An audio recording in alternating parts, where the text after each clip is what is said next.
ನೋಡಿ ವೀಕ್ಷಕರೇ, ನಿನ್ನೆವರೆಗೂ ನಾವು ಇದೇ ಸಂದರ್ಭದಲ್ಲಿ ಏನ್ ಪ್ರಶ್ನೆ ಮಾಡ್ತಾ ಇದ್ವಿ, ಖಾತೆ ಹಂಚಿಕೆ ವಿಚಾರ. ಈಗ ಆಗಸ್ಟ್ 3ನೇ ತಾರೀಕು ತಮ್ಮ ಸಂಪುಟವನ್ನ ಭರ್ತಿ ಮಾಡಿಕೊಂಡಿದ್ದಂತಹ ಡಿಕೆ ಶಿವಕುಮಾರ್ ಅವರು 9 ದಿನ ಆದ ಬಳಿಕ ಅಳೆದು ತೂಗಿ ಸಚಿವರಿಗೆ ಖಾತೆಗಳನ್ನು ಹಂಚಿದ್ದಾರೆ. ಅಷ್ಟೇ ಅಲ್ಲ, ಕಳೆದ ಬಾರಿ ಖಾತೆಗಳಿಗೆ ಕ್ಯಾತೆ ತೆಗೆದವರನ್ನು ಕೂಡ ಸಮಾಧಾನ ಮಾಡೋದಕ್ಕೆ ಅದಲು ಬದಲು ಕೂಡ ಮಾಡಿದ್ದಾರೆ. ಡಿಕೆ ಶಿವಕುಮಾರ್ ಸಂಪುಟದಲ್ಲಿ ಈಗ ಸದ್ಯಕ್ಕೆ ಅಧಿಕೃತವಾಗಿ ಅಫಿಷಿಯಲಿ ಯಾರಿಗೆ ಯಾವ ಖಾತೆಯನ್ನು ನೀಡಲಾಗಿದೆ ಈ ವರದಿ ನೋಡಿ.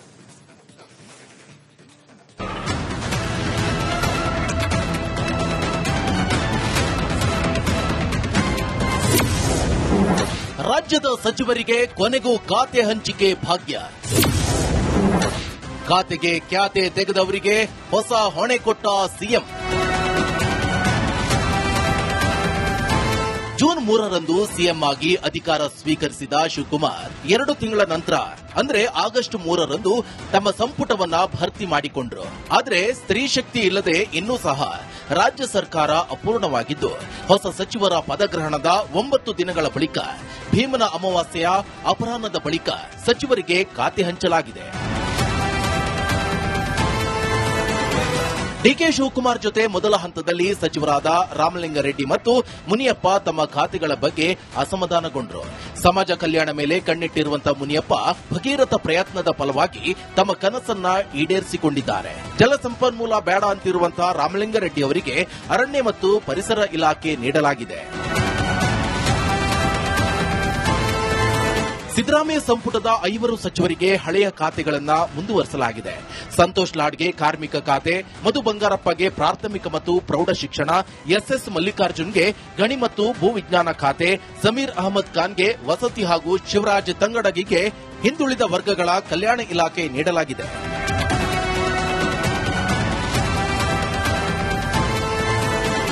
ಉಳಿದಂತೆ ಲಕ್ಷ್ಮಣ್ ಸವದಿಗೆ ಸಹಕಾರ ಇಲಾಖೆ, ರುದ್ರಪ್ಪ ಲಮಾಣಿಗೆ ಸಕ್ಕರೆ ಮತ್ತು ಜವಳಿ ಖಾತೆ, ಯುಟಿ ಖಾದರ್ಗೆ ಆರೋಗ್ಯ ಇಲಾಖೆ ಜೊತೆ ವಕ್ಫ್ ಖಾತೆ, ಟಿ ರಘುಮೂರ್ತಿಗೆ ಪರಿಶಿಷ್ಟ ಪಂಗಡಗಳ ಕಲ್ಯಾಣ, ಅಜಯ್ ಸಿಂಗ್ಗೆ ಸಣ್ಣ ನೀರಾವರಿ, ಚಲುವರಾಯ ಸ್ವಾಮಿಗೆ ಜಲಸಂಪನ್ಮೂಲ, ಮಧು ಬಂಗಾರಪ್ಪಗೆ ಪ್ರಾಥಮಿಕ ಮತ್ತು ಪ್ರೌಢ ಶಿಕ್ಷಣ, ಬಸವರಾಜ ರಾಯರೆಡ್ಡಿಗೆ ಉನ್ನತ ಶಿಕ್ಷಣ, ಶಿವಲಿಂಗೇಗೌಡಗೆ ಅಬಕಾರಿ, ಪುಟ್ಟರಂಗ ಶೆಟ್ಟಿಗೆ ಪಶುಸಂಗೋಪನೆ ಮತ್ತು ರೇಷ್ಮೆ ಖಾತೆ, ವಿಜಯಾನಂದ ಕಾಶಪ್ಪನವರಿಗೆ ಸಣ್ಣ ಕೈಗಾರಿಕೆ, ಬಸಂತಪ್ಪಗೆ ಮುಜರಾಯಿ, ಮೀನುಗಾರಿಕೆ ಇಲಾಖೆ, ರಿಜ್ವಾನ್ ಅರ್ಷದ್ಗೆ ಆಹಾರ ಖಾತೆ, ನರೇಂದ್ರ ಸ್ವಾಮಿಗೆ ಕೃಷಿ, ಎಚ್ಸಿ ಬಾಲಕೃಷ್ಣಗೆ ಪೌರಾಡಳಿತ ಮತ್ತು ಬಿ ನಾಗೇಂದ್ರಗೆ ಸಾಂಖ್ಯಿಕ ಖಾತೆ ಹಂಚಲಾಗಿದೆ.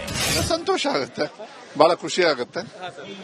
ಸೊ ಮತ್ತೆ ಇನ್ನು ಏನೇನು ವಿಚಾರಗಳಿದಾವೆ ಕಷ್ಟಪಟ್ಬಿಟ್ಟು ಕೆಲಸ ಎಲ್ಲರ ಜೊತೆ ಸೇರಿ ಮಾಡತಕ್ಕಂಥ ಕೆಲಸವನ್ನ ಮಾಡ್ತೇನೆ. ಬಾಕಿ ಯಾವ್ದಾದ್ರು ಕೆಲಸಗಳು ಉಳಿದಿದ್ದನ್ನು ಮಾಡಕ್ ಅನುಕೂಲ ಆಯ್ತಾ ಅಂತ ಸರಿ? ಅದು ಒಳ್ಳೇದೇ ಅಲ್ಲ, ಮತ್ತೆ ಎಲ್ಲ ಕಲಿಯೋದ್ರ ಬದಲು ಬೇರೆ ಎಲ್ಲ ಕಾದ್ರೆ ಅದು ವಿಶ್ವಾಸ ಇಟ್ಟಿದ್ದಾರೆ ಅಂದ್ರೆ ಅಲ್ಲಿಗೆ ಜವಾಬ್ದಾರಿ ಚೆನ್ನಾಗಿ ನಿಭಾಯಿಸಿದೀನಿ ಅಂತಕ್ಕಂಥದ್ದು ಕೂಡ ಬರ್ತದೆ.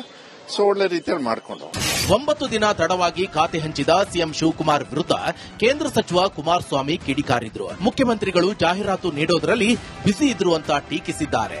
ಕ್ಯಾಬಿನೆಟ್ನ ಪೋರ್ಟ್ಫೋಲಿಯೋಗಳು ಮಂತ್ರಿಗಳಿಗೆ ಈಗ ಬಂತು ಆಗ ಬಂತು, ಈಗ ಬಂತು ಆಗ ಬಂತು, ದಿನ 1-2 ದಿವಸದಿಂದ ನೋಡ್ತಾನೆ ಇದೀವಿ. ಇದಕ್ಕೆ ಇವ್ರ ಮನೆ ಬಾಗಿಲು ತಟ್ಟಕ್ ಬರ್ತೀರಿ. ಇಲ್ಲಿ ನಿಮ್ಮ ಪರಿಸ್ಥಿತಿ ಎಲ್ಲಿಟ್ಕೊಂಡಿದ್ದೀರಿ? ಇನ್ನ ಇದು ಒಂದು ಭಾಗ.